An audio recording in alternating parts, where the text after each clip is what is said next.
ताई, खरंच उद्या नणंदबाई येणार आहेत. आपण तर गेल्या 2-3 दिवसापूर्वीच घराची सगळी साफसफाई केली आहे. त्यांची मुले आली की घराचा नुसता सत्यानाश करून टाकतात. सासूबाई घराची साफसफाई करून सुद्धा आता त्यांच्या मुलीसाठी वेगवेगळे पदार्थ बनवायला लावतील. नणंद तर तिच्या घरी डाळ भात खात असते, परंतु इथं आल्यावर तिला बिर्याणी खाऊ वाटते. मधू आपल्या मोठ्या जावेला सांगितलं म्हणत होती.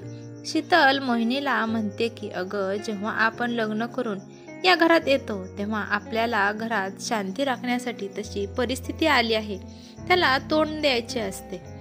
त्यामुळे जे आहे त्याकडे दुर्लक्ष करून आपलं पुढे जायचं. आणि आपली नणंद मधू इथं काय कायमचीच राहायला येणार नाही. आपण दोघी मिळून सगळं करू. तू अजिबात टेन्शन नको घेऊ. अहो ताई, तुम्ही एवढा चांगला आहात म्हणून एवढे दिवस हे सगळं सोबत राहत आहेत. त्यामुळे तर लग्नाला 15 वर्ष झाली आहेत, तरी पण सासूबाई तुम्हाला एक शब्द सुद्धा उलट बोलत नाहीत.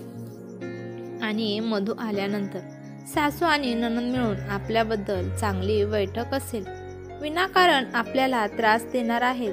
शीतल आपल्या छोट्या जावेचं बोलणं ऐकून हसू लागते. आणि मोहिनी आपली नणंद आल्यावर काय फजिती होईल या बाबतीत गप्पा मारत होती. शीतल आणि मोहिनी दोघी जावा होत्या.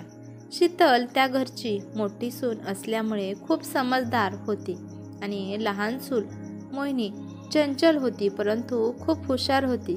शीतल नेहमी मोहिनीला लहान बहिणीसारखी समजून घेत होती आणि सांगत पण होती. आणि मोहिनी पण आपल्या मोठ्या जावेला मान सन्मान देत होती. दिवस मावळ्याच्या टायमाला मोहिनी बेडरूममध्ये जाऊन बसली होती, तेव्हा तिची सासू जानकीताई आल्या आणि म्हणाल्या की संध्याकाळच्या टायमाला इथं खोलीमध्ये येऊन आराम का करत आहे? तुझी नणंद मधू जोपर्यंत या घरात होती तोपर्यंत दररोज संध्याकाळी ती चहासोबत काही ना काही आम्हाला खाण्यासाठी बनवत होती. आणि तू एक आहेस, तुझी सगळी कामे तू तुझ्या मोठ्या जावेवर टाकून मोकळी होतेस आणि ती पण तुला अजून जाणून बुजून आळशी बनवत आहेत. कारण का जेव्हा तुला कशाची गरज पडेल तेव्हा तू फक्त तिच्या तोंडाकडे पाहत बसावे. मोहिनी म्हणाली की खरंच सासूबाई, लग्नाच्या आधी मधुताई सगळ्यांसाठी चहा आणि सोबत काहीतरी बनवत होत्या. एवढ्या काम करत होत्या का त्या? कारण का मी त्यांच्या घरी गेले होते तेव्हा तर त्या संध्याकाळ झाली तरी चहा बनवत नव्हत्या. उलट त्याच खोलीमध्ये जाऊन आराम करत होत्या. आणि चहा सुद्धा त्यांच्या सासूने बनवला होता आणि त्यांनीच नेऊन त्यांच्या खोलीत दिला. आणि राहिली गोष्ट माझ्या जावेची, तर माझी मोठी जाऊ दररोज मला काही ना काही शिकवत असते. तुम्ही आमच्या दोघींच्या मध्ये पडत जाऊ नका. चला, मी तुमच्यासाठी चहा बनवते. किचनमध्ये जाऊन मोहिनीने चहा बनवला. चहा पीत असताना जानकीताई आपल्या मोठ्या मुलाला शुभमला म्हणाल्या की ह्या 2-3 दिवसांनी तुझे भाचा येणार आहेत. ते दोघं आपल्या मामाचं खूप कौतुक करत आहेत आणि ते आम्हाला म्हणत होते की ह्या वेळेस आम्ही तिथे आल्यावर मामाकडून खूप सारी शॉपिंग करणार आहे.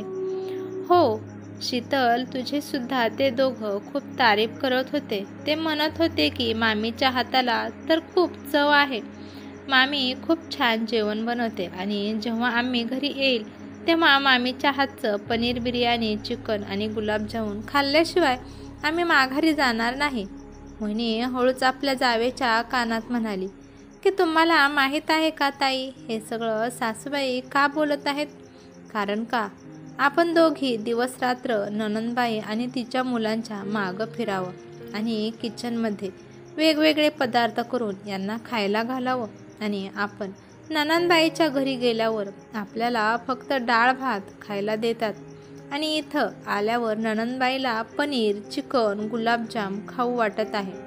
मोहिनी म्हणते की मी तर आता आजारी पडण्याचं नाटक करणार आहे. तुमचं तुम्ही पहा, मी काहीच करणार नाही. शीतलने डोळ्याच्या इशाऱ्याने तिला गप्प राहण्यासाठी सांगितलं. जानकीताई हळूच म्हणाल्या की काय चाललं आहे तुमच्या जावांमध्ये? हळूहळू काय बोलत आहात आणि तुमच्या दोघींच्या चेहऱ्यावर नणंद येणार आहे त्याची खुशी अजिबात दिसत नाही. तुम्ही दोघी जेव्हा तुमच्या माहेरी जातात तेव्हा तुमच्या वहिनीचा पण चेहरा तुमच्या चेहऱ्यासारखाच पिवळा पडतो का? शीतल हा विषय इथेच संपवण्याचा प्रयत्न करत होती, परंतु मोहिनी लगेच म्हणाली की सासूबाई, मी जेव्हा पण माझ्या माहेरी जाते तेव्हा माझ्या वहिनीच्या चेहऱ्यावर नेहमी हसू असतं. कारण का? माझ्या वहिनीला माहीत आहे की मी गेल्यावर वहिनीला आराम भेटतो आणि आम्ही सुद्धा हाच विचार करून आमच्या माहेरी जातो की एवढ्या दिवस वहिनी त्या घरात काम करत आहे, कमीत कमी आम्ही गेल्यावर थोडीशी मदत करावी. जेव्हा आम्ही वहिनीचं मन समजून घेईल तेव्हाच आमचं नणंद भावजायाचं नातं मजबूत होईल. शीतल मध्येच म्हणाली की सासूबाई, मोहिनीच्या म्हणण्याचा असा अर्थ आहे की जसं आम्ही आमच्या वहिनीला आम्हाला पाहून खुश होतात तसंच आम्ही सुद्धा आमच्या नणंदबाईला पाहिल्यावर खुश होतो. आणि तुम्ही टेन्शन घेऊ नका, आम्ही नणंदबाई आणि मुले आल्यावर कोणतीच कसर कमी पडणार नाही. आता आम्ही दोघी संध्याकाळच्या जेवणाची तयारी करतो. चल मोहिनी, असं म्हणून शीतल मोहिनीच्या हाताला धरून किचनमध्ये चालली आणि जानकीताई त्या दोघींच्या तोंडाकडे पाहत होत्या. किचनमध्ये आल्यावर मोहिनी शीतलला म्हणाली की ताई, मला तिथून का घेऊन आला? ताई, जेवढी सेवा आपल्या नणंदने आपल्या सासूबाईंची केली नसेल त्यापेक्षा जास्त तुम्ही सेवा करत आहात. तरी पण सासूबाई मला किंवा तुम्हाला प्रेम का करत नाहीत? शीतल म्हणाली की संयम ठेव मोहिनी, एके दिवशी त्यांना कळेल की आपलं प्रेम किती खरं आहे. आपण फक्त आपला विचार करत नाही, आपण तर सगळं सोडून या घरात राहायला आलो आहे हे मात्र त्यांना एक दिवस नक्कीच कळेल. मोहिनी म्हणाली की तुम्ही काय म्हणत आहात? मला काहीच कळत नाही.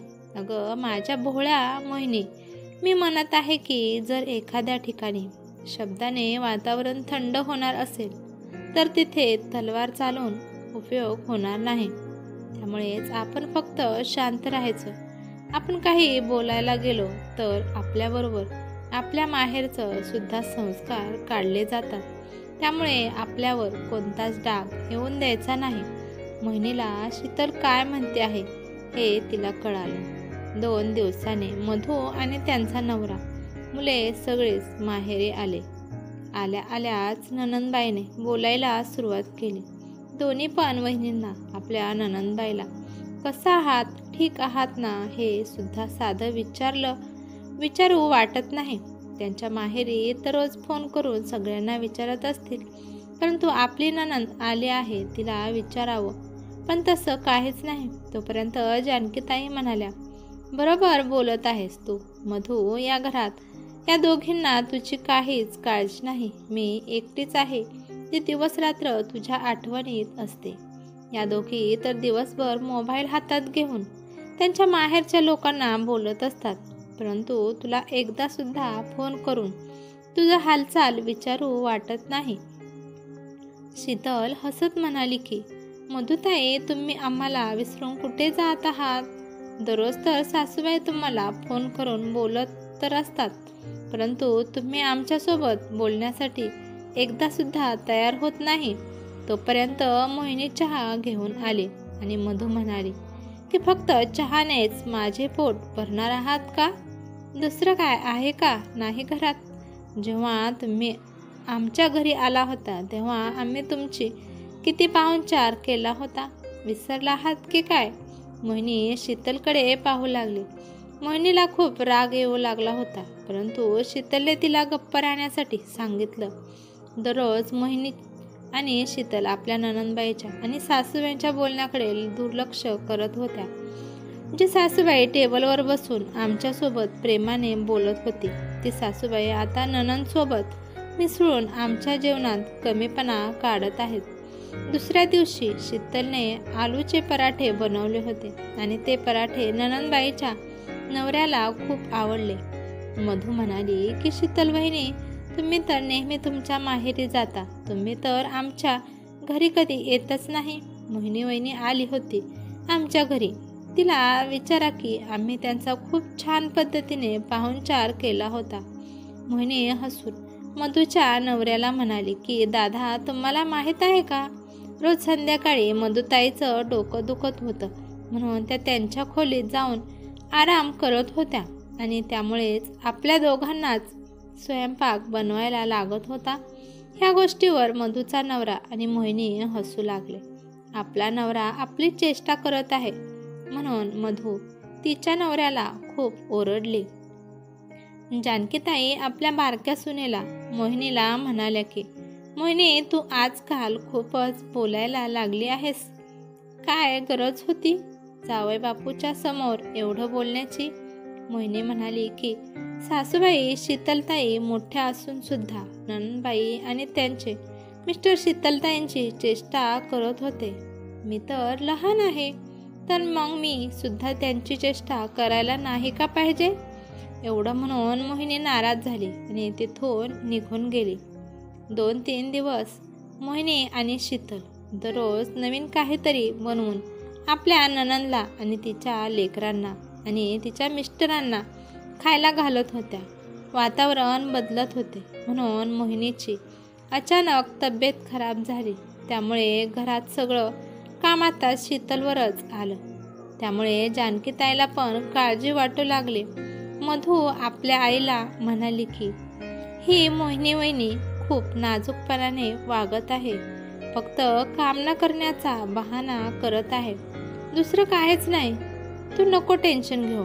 जेव्हा हे सगळं बोलणं शीतलने ऐकलं तेव्हा ती म्हणाली की आई, तुम्हाला आठवत आहे का, गेल्या आठवड्यात जेव्हा तुम्हाला ताप आला होता तेव्हा मी किंवा मोहिनी तुमच्या उषा पायथ्याशी बसलो होतो. तरी पण आज तुम्ही मधुताईला मोहिनी आजारपणाचं नाटक करत आहे असं वाटत आहे आणि तुम्ही सुद्धा त्याला साथ देत आहात. सासूबाई, तुम्ही दररोज किती नॉर्मल वागतात, परंतु जेव्हा मधुताई घरी येतात तेव्हा तुमच्या वागण्यात बदल का होतो? मधुताई तर काही दिवसांसाठी येतात आणि निघून जातात, नंतर तर आम्हीच तुमच्यासोबत कायम राहणार आहोत. कधीतरी सासूपासून आई बनून बघा, नंतर सुना कधीच तुम्हाला निराश करणार नाहीत. एवढं बोलून शीतल मोहिनीच्या खोलीत निघून गेली. मधू तिच्या आईला जानकीताईला म्हणाली की आई, तुला असं वाटत नाही का की मोहिनी वहिनी बरोबर आता शीतल वहिनी पण फार चुरू बोलू लागली आहे? गप्प बस मधू, आधीच तर मोहिनी आजारी आहे आणि दुसरी सगळं घर सांभाळत आहे आणि तू वरून हे असं बोलत आहेस. मला एके दिवशी तुझ्या छोट्या मामाने राहुलने मला सगळं सांगितलं होतं की जेव्हा मोहिनी आणि तिचा राहुल तुझ्या घरी राहायला आले होते तेव्हा तू त्यांना चांगलं जेवण बनवून खायला घातलं नाही. उलट मोहिनी सगळ्यांना जेवण बनवून घालत होती. इथं तू माझ्या सुनेला मदत करायची टाकून तूच माझ्या सुनेची टिंगल उडवत आहेस. मला तुझ्याकडून ही अपेक्षा नव्हती. असं म्हणून जानकीताई मोहिनीच्या खोलीत गेल्या. 2 दिवस जानकीताई आणि शीतलने मोहिनीची काळजी घेतली आणि मग नंतर मधुताईने एक कामवाली बाई लावून घरातील सगळी साफसफाई केली. मग नंतर मोहिनीला बरं वाटू लागलं. शीतलने जेव्हा आपल्या सासूबाईने तुझी किती काळजी घेतली आणि घरात कामवाली बाई लावून घराची सफाई केली हे जेव्हा सांगितलं तेव्हा मोहिनी आपल्या सासूला म्हणाली की माफ करा सासूबाई, माझं बोलणं कदाचित तुम्हाला टोचलं असेल. शीतलताई बरोबर बोलत आहेत. कोणत्याच भांडण केल्यामुळे कोणत्याच नात्यात गोडवा येत नाही, उलट या नात्यात दरी निर्माण होते. मधुताई म्हणाल्या की मला माफ करा, मी माझी मुलगी आली की तुम्हाला विसरून जाते आणि माझं सगळं प्रेम माझ्या मुलीलाच देते. मी तुमच्या दोघींना अजिबात किंमत देत नव्हती. आपल्या आईचं आणि वहिनीचं प्रेम पाहून मधूला सुद्धा कुठेतरी वाटू लागलं की आपल्यामुळेच वहिनी आणि आईमध्ये भांडणे होत होते. तिला पण आता सगळ्यांसोबत हसून खेळून राहावं वाटत होतं, परंतु कोणत्या तोंडाने आता त्यांना बोलावं हेच तिला समजत नव्हतं. परंतु शीतलने जेव्हा तिच्या नणंदबाईला पाहिलं तेव्हा तिने मला आतमध्ये बोलावलं. मधू म्हणाली की मला माफ करा. तुमची एकता पाहून मला माझी चूक समजून आली. मी विसरले की हीच नाती आपला आधार आहेत आणि त्यांना समजून घेऊन वागणं हे आपलं कर्तव्य आहे. घर, कुटुंब आणि माणसं म्हटलं की भांड्याला भांड लागतंच, पण समजूतदारपणा आणि मृत्यू संवाद साधून नात्यांमधील दुरावा नाहीसा केला जाऊ शकतो. नात्यांशिवाय जगण्याला अर्थ नाही, त्यांच्या असण्यात आनंद आहे. ही कथा कशी वाटली ते मला कमेंट करून नक्की सांगा. कथा आवडली तर लाईक शेअर नक्की करा आणि चॅनलवरती नवीन असाल तर चॅनलला सबस्क्राईब करा. धन्यवाद.